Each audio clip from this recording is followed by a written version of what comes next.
नमस्कार दोस्तों, स्वागत है आपका आपके अपने यूट्यूब चैनल अपनी कोचिंग पे। जैसा कि आप जानते हैं, आज है 6 सितंबर और 6 सितंबर 2023 के एसएससी एमटीएस के सेकंड शिफ्ट का एग्ज़ाम वो समाप्त हो चुका है। तो अभी हम इसके एनालिसिस के बारे में बात करने वाले हैं। अगर आपको इस वीडियो का पीडीएफ चाहिए तो आप हमारे टेलीग्राम ग्रुप को ज्वाइन कर सकते हैं, जिसका लिंक आपको वीडियो के डिस्क्रिप्शन बॉक्स में मिल जाएगा। एक और बात कि आपको अगर एसएससी एमटीएस सीजीएल और छेछल 2023 के जो सारे क्वेश्चन पूछे गए थे, तो उनका हमने है वो 1800 प्लस क्वेश्चन का वो पीडीएफ बना के है वो टेलीग्राम को डाल दिया है। वो पीडीएफ आप ज़रूर देखिएगा, वहाँ से आपको क्वेश्चन बनने की पूरी संभावना है। वहाँ से लगभग 50% पर्सन है वहीं से पूछ रहे हैं, तो वो पीडीएफ ज़रूर देखे जाइएगा, काफ़ी हेल्प मिलेगी आपको। चलिए बात करते हैं आज के सेकंड शिफ्ट का बात करें तो आज का सेकंड शिफ्ट का पहला प्रश्न पूछा गया था कि बिरजू महाराज का संबंध किस नृत्य से है। तो इनका संबंध है वो कथक नृत्य से है। बात करें, एक क्वेश्चन ऐसे भी बनता है कि बिरजू महाराज का संबंध है वो कथक के कौन से घराने से था। तो इनका संबंध है वह लखनऊ के वो कालका बिदादीन घराने के प्रमुख प्रतिपादक थे। उनके पिता है वो अच्छद महाराज और चाचा शंभू महाराज देश के प्रसिद्ध कलाकारों में से थे।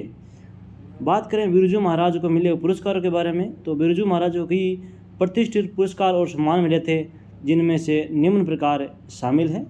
उन्हें 1986 में है वो पद्म विभूषण मिला था।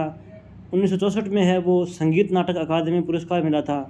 1987 में है वो कालिदास सम्मान पुरस्कार मिला था। 2002 में है वो लता मंगेशकर पुरस्कार मिला था। और 1986 में है वो नृत्य चूड़ामणि पुरस्कार मिला था।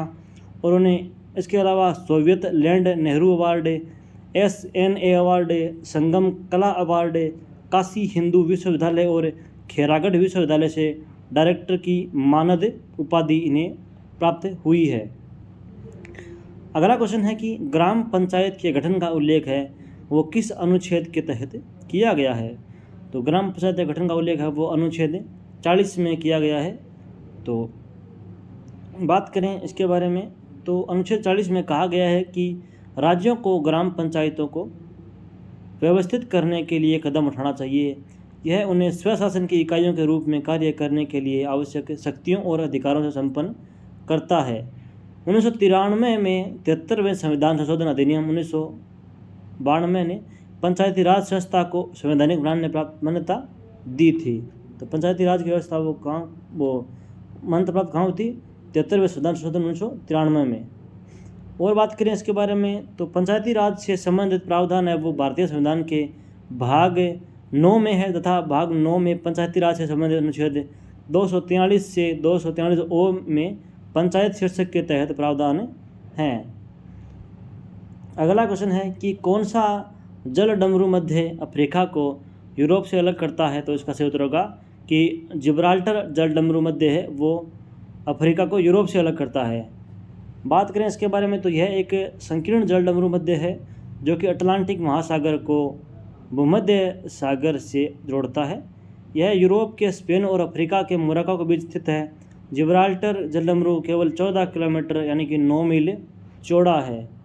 आप इस फोटो से समझ सकते हैं कि इधर यूरोप है और इधर वो अफ्रीका है, बीच में है वो स्टेट ऑफ जिब्राल्टर है, इधर अटलांटिक महासागर है, इधर है वो मेडिटेरियन महासागर, मेडिटेरियन सी है यानी कि समुद्र है।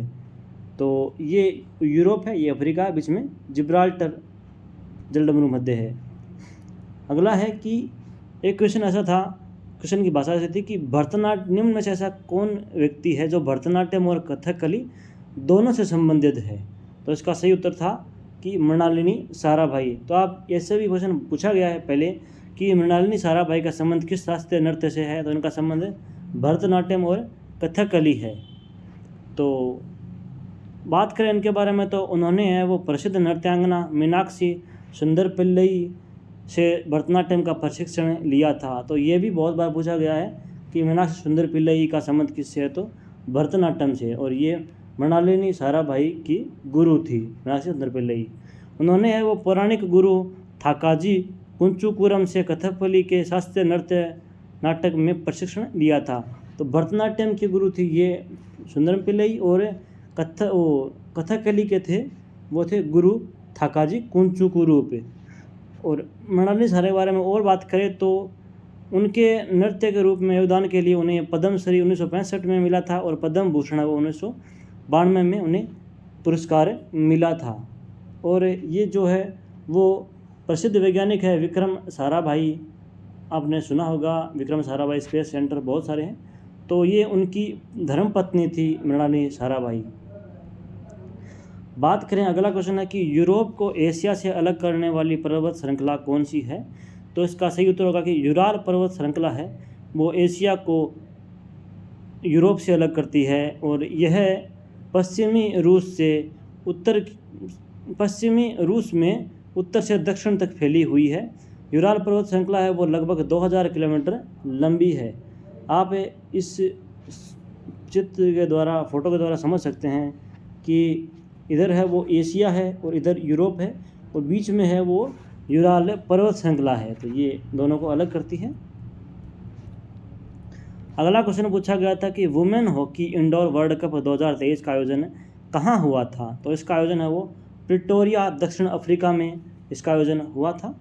और 2023 महिला इंडोर हॉकी विश्व कप 5 से 11 फरवरी 2023 तक प्रिटोरिया, दक्षिण अफ्रीका में खेला गया था। नीदरलैंड ने फाइनल में ऑस्ट्रिया को हराकर अपना तीसरा समग्र खिताब जीता था। चेक गणराज्य ने कांस्य पदक के लिए मेजबान दक्षिण अफ्रीका को हराया था। अगला क्वेश्चन पूछा गया था कि निम्नलिखित में से कौन सा भारत का डाक चैनल है? तो ऑप्शन दिए हुए थे और भारत का डाक चैनल ऑप्शन दिया हुआ था। तो भारत के डाक चैनल के बारे में हम बात करें तो भारत का डाक चैनल है वो 6 है मुख्य रूप से।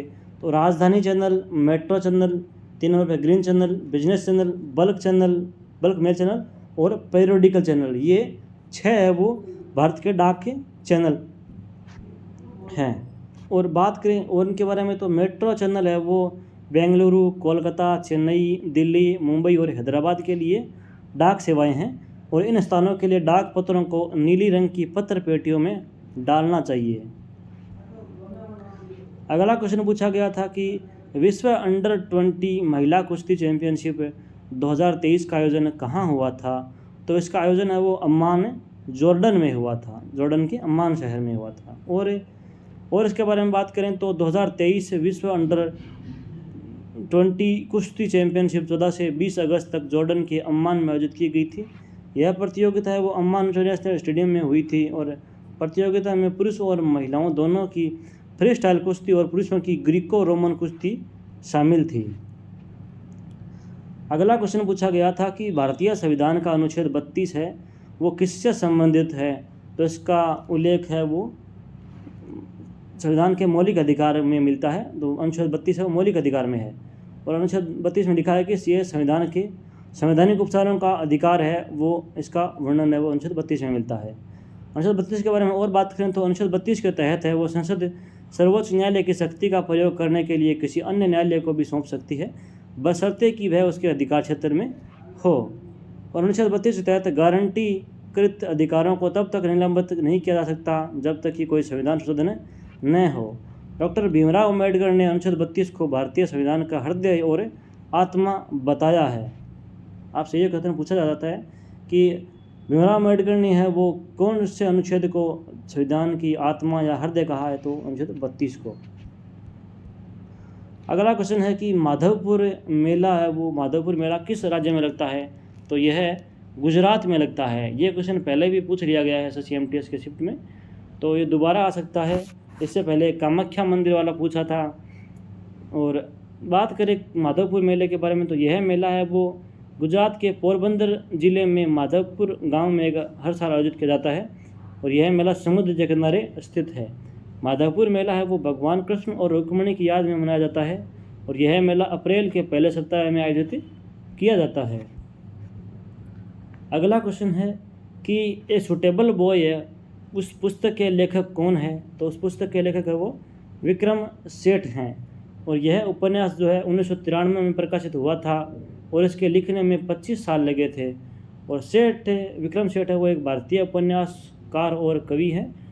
उन्हें उनके उपन्यास द गोल्डन गेट 1986 और ए सुटेबल बॉय 1993 के लिए जाना जाता है। और ए सुटेबल बॉय भारत पर आधारित एक महाकाव्य प्रेम कहानी है। यह 4 मध्यम वर्गीय परिवारों मेहरा, कपूर, खान और चटर्जी के माध्यम से सामने आती है। अगला क्वेश्चन पूछा गया था कि कनक रेले का संबंध है वो किस नृत्य से है। तो इनका कनक रेले का संबंध है वो भारतीय शास्त्रीय नृत्य 8 है, उनमें से एक मोहिनीअट्टम नृत्य है, शास्त्रीय नृत्य, उनसे इसका संबंध है। और बात करें इनके बारे में तो कनक रेले एक भारतीय नर्तकी, कोरियोग्राफर और अकादमिक हैं और जिन्हें मोहिनीअट्टम के प्रतिपादन के रूप में जाना जाता है। वह नालंदा नृत्य अनुसंधान केंद्र की संस्थापक, निदेशक और मुंबई में नालंदा नृत्य कला महाविद्यालय के संस्थापक प्रिंसिपल भी रह चुके हैं। और उनका जन्म है वो 11 जून 1937 को गुजरात में हुआ था। तो ये था कनक रेले के बारे में। तो दोस्तों ये था आज के हमारे सेकंड शिफ्ट का एनालिसिस।